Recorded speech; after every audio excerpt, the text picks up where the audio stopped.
Salutare toată lumea! Eu sunt Best Gamer HD și bine ați venit la primul meu episod cu Warface. Sper să iasă bine, având în vedere că este primul episod dintr-o nouă serie.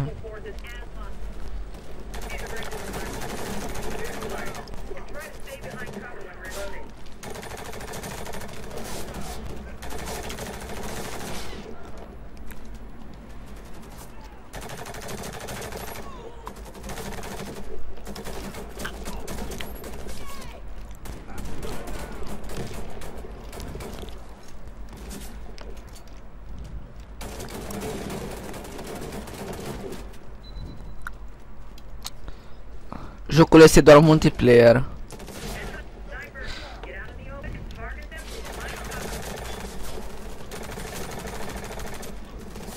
Dar poți să alegi între multiplayer la co-op, adică un fel de misiune care le joci cu playeri reale, nu boți.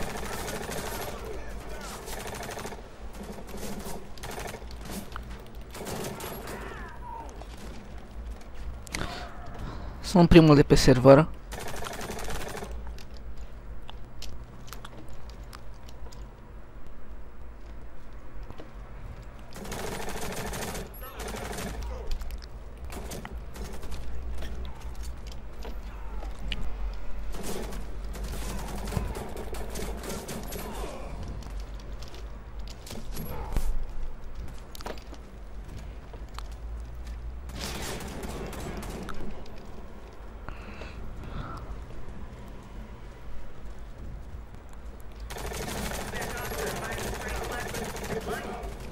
Dacă moare un player, poate să fie reînviat de medic, ca la Battlefield pe Company 2. Doar că aici, la co-op, este pe checkpoint-uri. Când ajungi la checkpoint, dacă în 10 secunde nu este reînviat, când ajungi la checkpoint, o să se teleporteze direct de acolo mortul.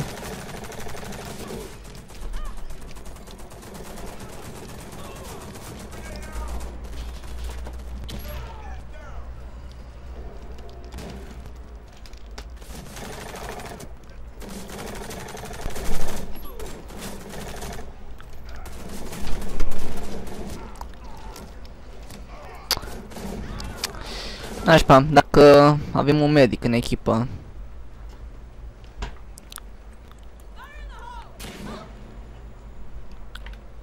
Ar putea învia. A fost fata asta medic. Mersi.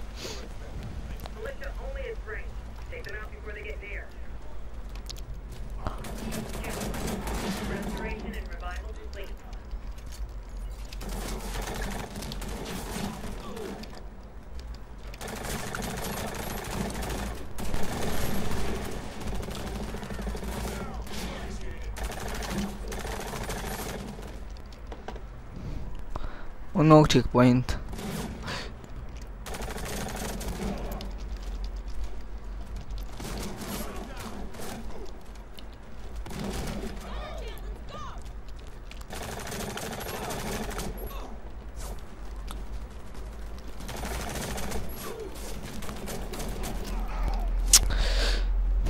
Nașpa din nou.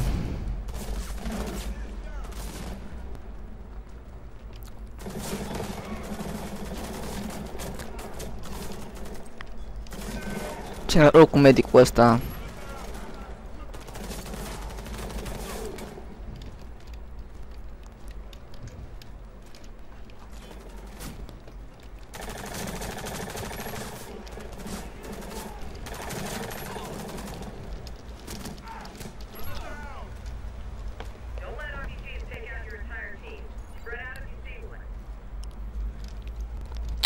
Opa, acum vine bossul.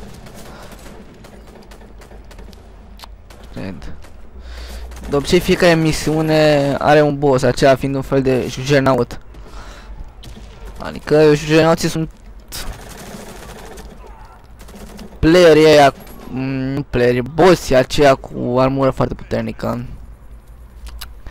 Dacă v-ați jucat cu Call of Duty, știți despre ce este vorba.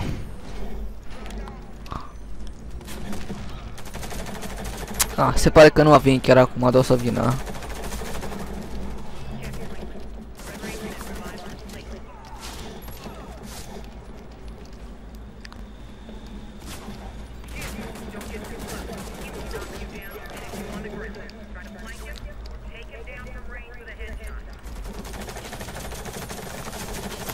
Sunt enervanți acești boss cu scut.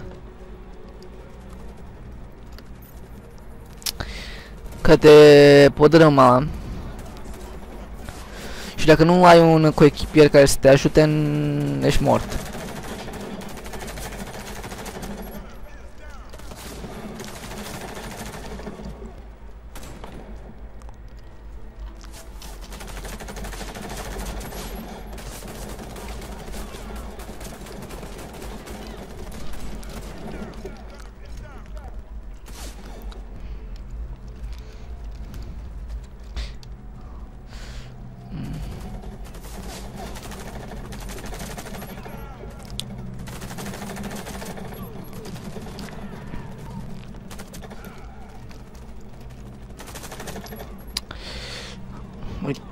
Vreau să vă arăt baza cu scutul.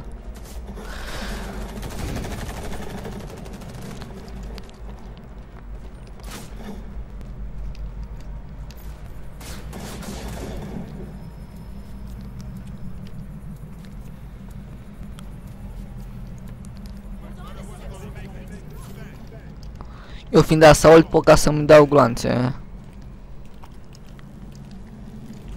Dar pot să dau și la cu echipierii mei.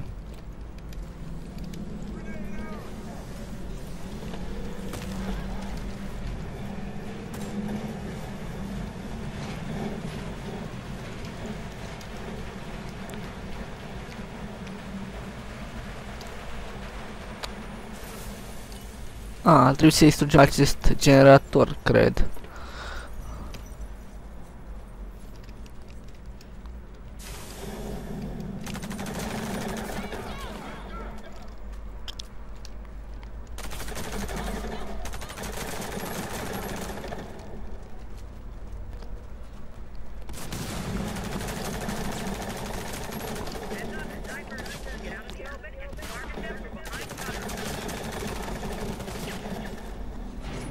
Și la sfârșit, după ce ține pline scopul, trebuie să ajungi la elicopterul cu care ai venit pentru a te lua.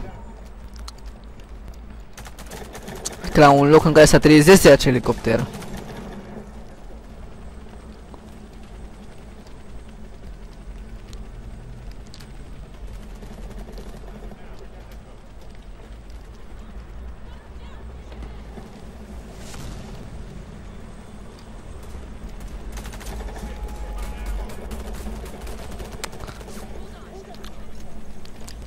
Trebuie să urce neapărat toți în elicopter.